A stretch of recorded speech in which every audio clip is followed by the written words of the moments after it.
Live from the Channels Television Global Headquarters here in Lagos, Nigeria, this is Newsroom Series. I'm Dominic Iwiwu, and today we'll be focusing on the southeastern region. But before we get into that, let's have a look at our top stories making rounds at the moment.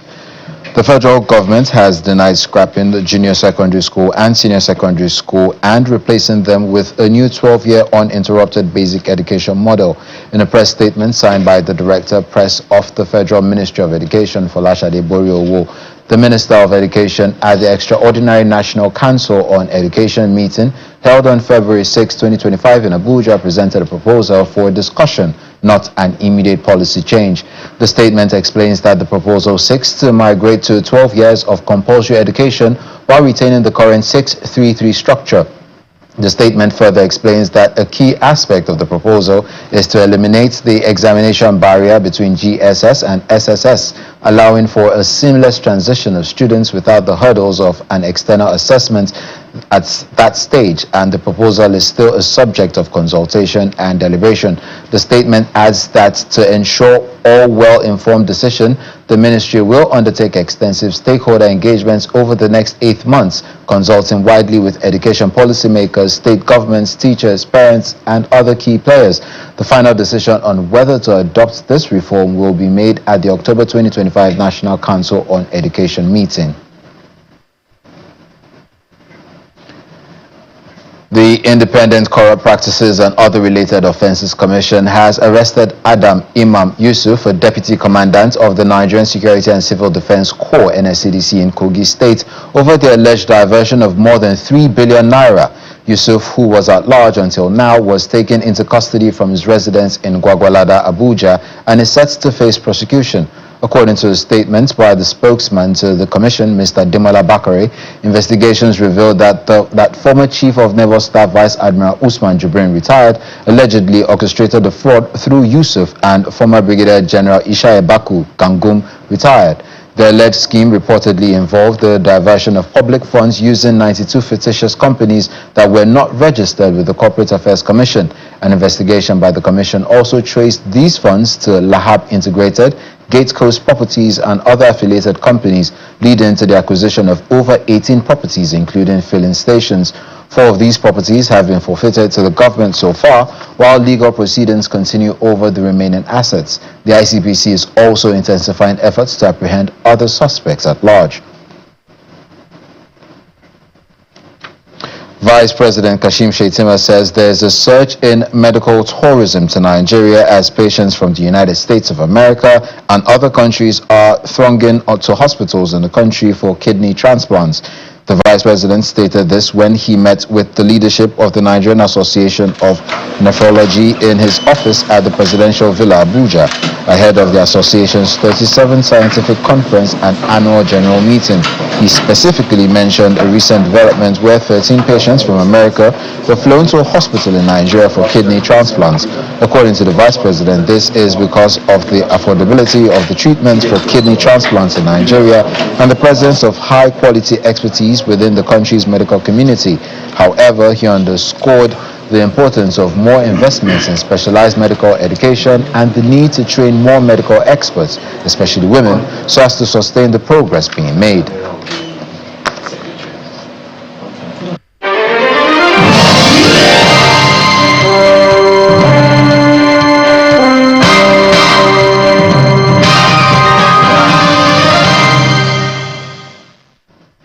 We begin in Anambra State, where Governor Professor Chukwuma Soludo has flagged off free training empowerment for 1,000 youths in the state. This is in line with the private-public community partnership of the present administration as undertaken by members of the Solution Youthpreneur Support Group.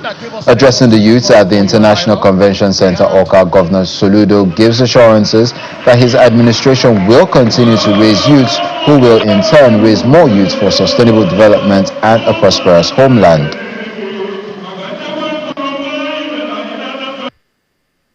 So think that here the essence of this event today is that we started off with 1 youth 2 skills, where we not only give people vocational skills between 2023 and 2024, we had, 2022, 2023,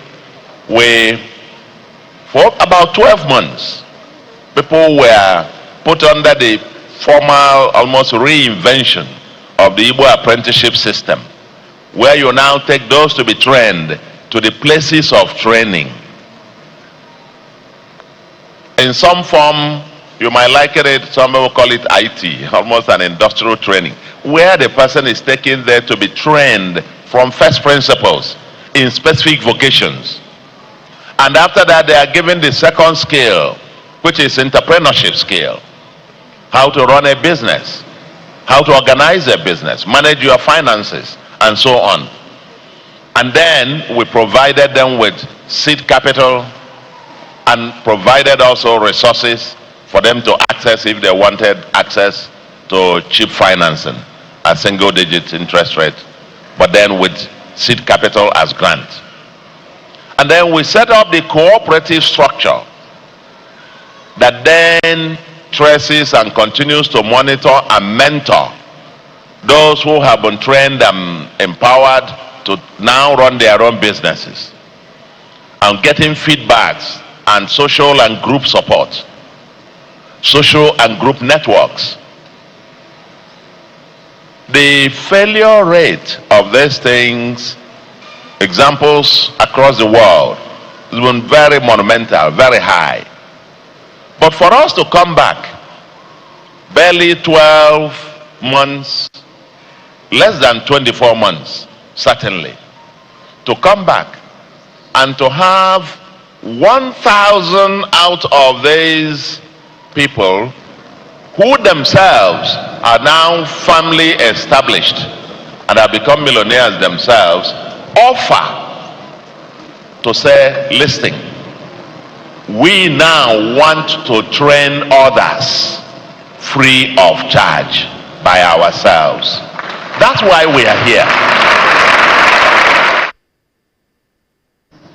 Staying in Anambra State, amid ongoing concerns about the involvement of youths in criminal activity fueling insecurity in Nigeria's southeast region, the local government administration in Anambra South, in partnership with other youth groups, has commenced a program of empowerment and integration in the state's southern senatorial district. The project, tagged Youth O'Clock in Orumba South, is meant to unite and secure the future of youths in the council area. Orumba South local government area in Anambra State is predominantly an agrarian area, but it has since featured in the news in recent times for the growing spate of gunmen attacks on hapless citizens and on security personnel, and also the destruction of police formations.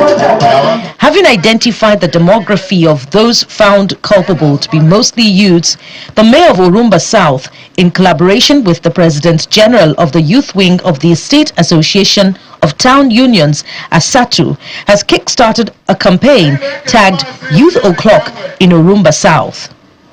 The interactive session brings together about 2,000 youths, community leaders and government officials to brainstorm on initiatives of empowerment and peaceful coexistence for youths in Orumba South. And this is what emulating in other 20 local governments. I have to commend you for being the lead. We can be providing intelligence to the security operative in our communities.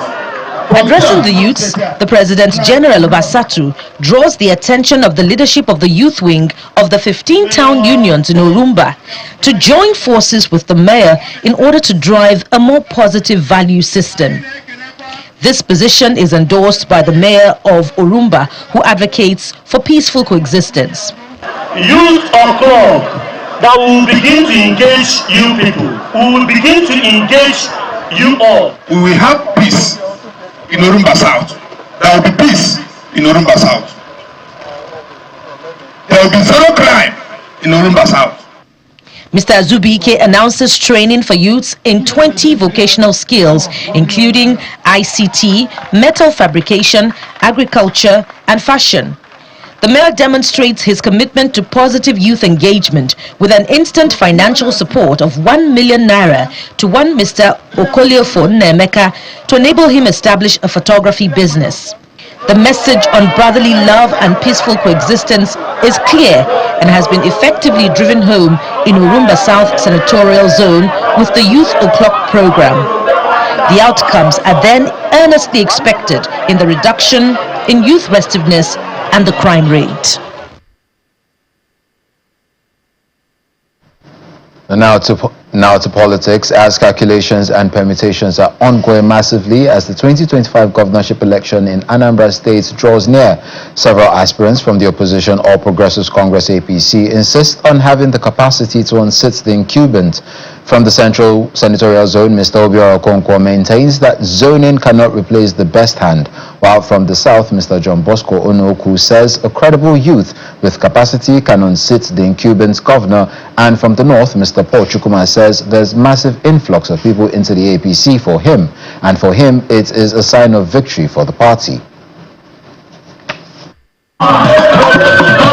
This is Ogidi in Idemili North local government area of Anambra Central Senatorial Zone, where a critical stakeholders meeting of the All Progressives Congress is holding in preparation for the 2025 governorship election. The core concern and argument is why Anambra Central Senatorial Zone should not be shortchanged, insisting it's the turn of Anambra Central, going by the zoning principle. It is actually the turn for Central, because we have had Obiano done 8 years from the North. We've had P2B done 8 years from Central, that was before Obiano, and now we've had Badunji 4 years, and Soludo is completing 4 years of South. In actual sense, the people whose turn it is today is Central. But there's also a lot of strategizing ongoing in Anambra South, where the incumbent governor hails from.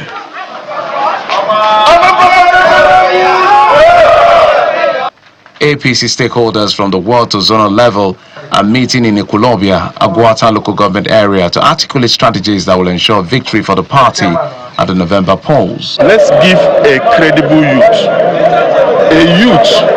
that has been refined, a youth of impregnable and unquestionable integrity, a youth that is an all-rounder, a youth that is a unifier.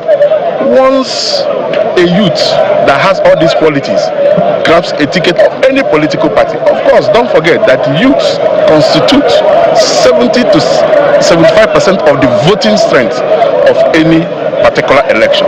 So what we are advocating is give a credible youth who has been tested and trusted. Now that our future needs to be given what we call a guarantee.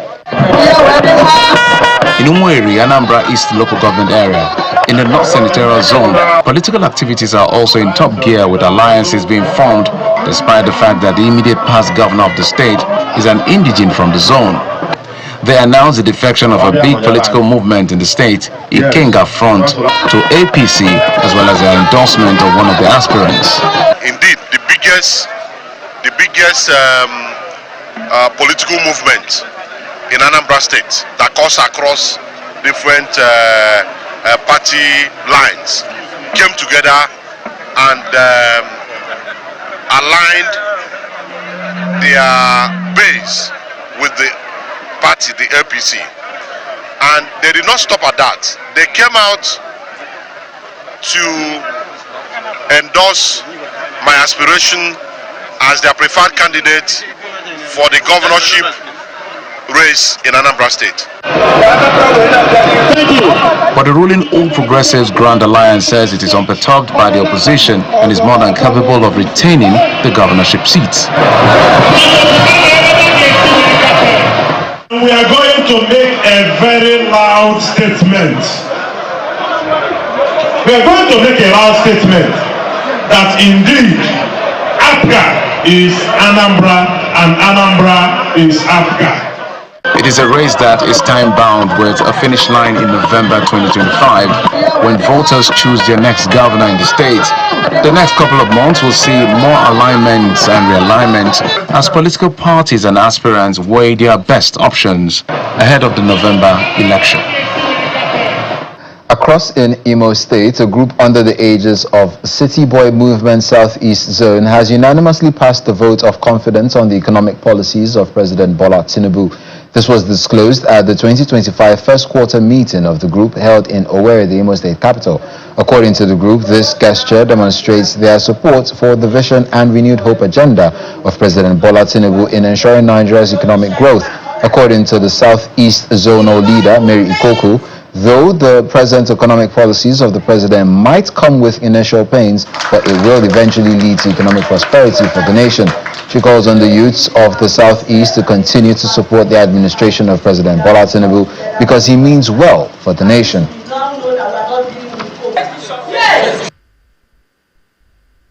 The movement resolved as follows.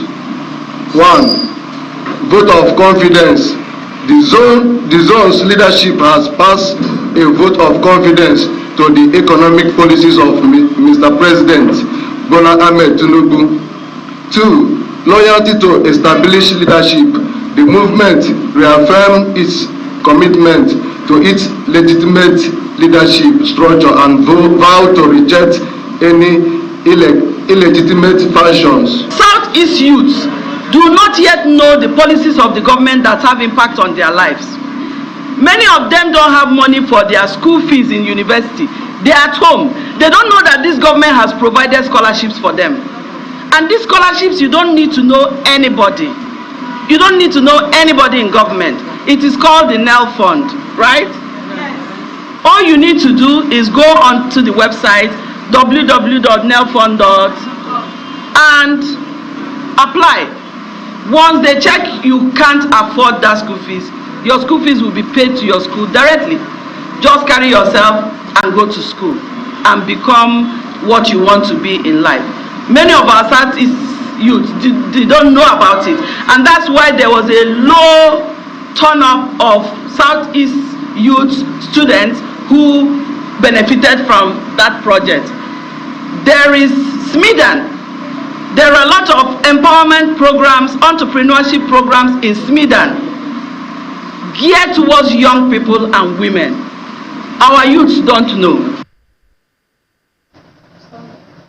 The Abia State Governor, Dr. Alex Oti, has assured the Nsulu community in Ishialangwa North local government area of the government's commitments to conduct a complete and comprehensive tracing process of the Abia Airport project to commence adequate compensation to legitimate landowners.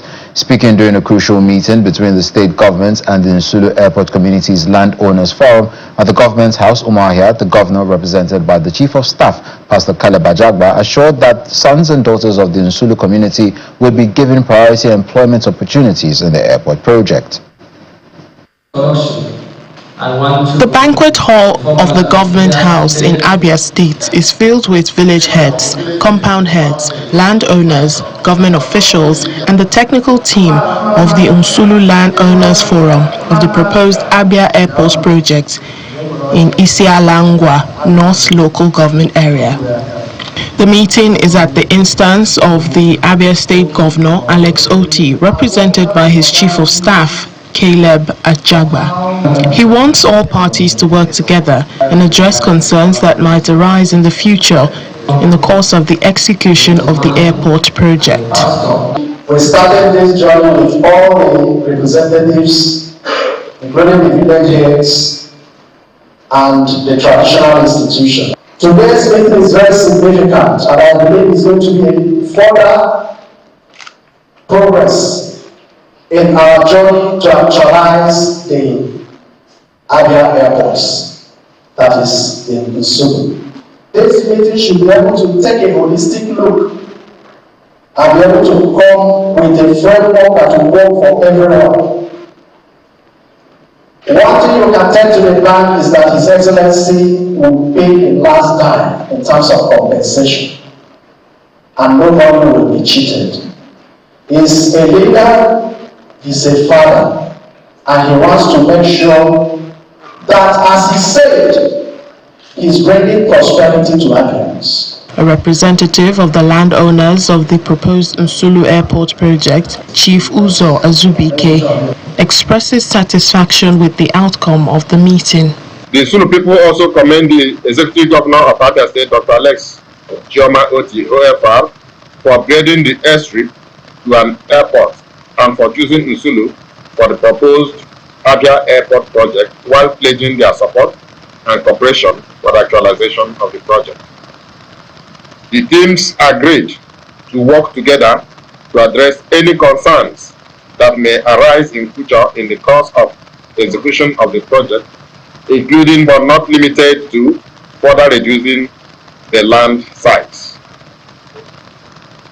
The landowners team, led by Right Honorable Azubike, expressed concerns about the project's impact on their communities, including displacement and loss of livelihood, and appealed to government to consider further reduction of the land size for the airport project. In continuation of the engagement process, an enlarged government and Nsulu Airport Landowners Technical Committee was inaugurated, and the members proceed to sign a communique. While residents of the state appreciate the fact that a project of this magnitude will involve huge sacrifice for the host community, the OT-led administration promises to match words with action and ensure adequate compensation of legitimate landowners.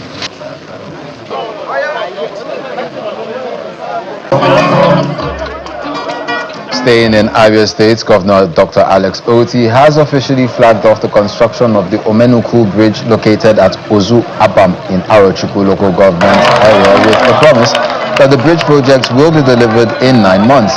Speaking while performing the flag-off ceremony on the Segru Lane Omenuku Bridge, Dr. Alex Oti said the bridge, despite being a federal project, his administration decided to intervene after discovering that claims of its award were false.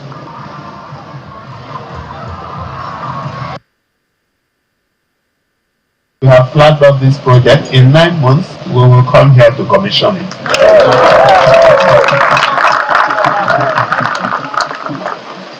Like I said a few days ago, yes, this is a federal road, but again, federal roads are used by our brothers and sisters, right?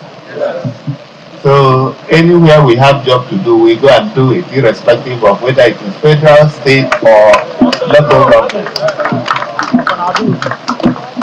And I had, in the last 3 weeks, instructed the Honorable Commissioner to procure the road and award them to 2 contractors.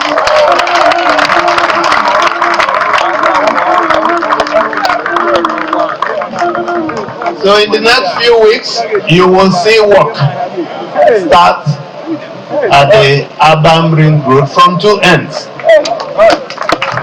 So what we are doing as a government is that anywhere we see that work needs to be done, we don't wait for people to ask us, we begin to do the work.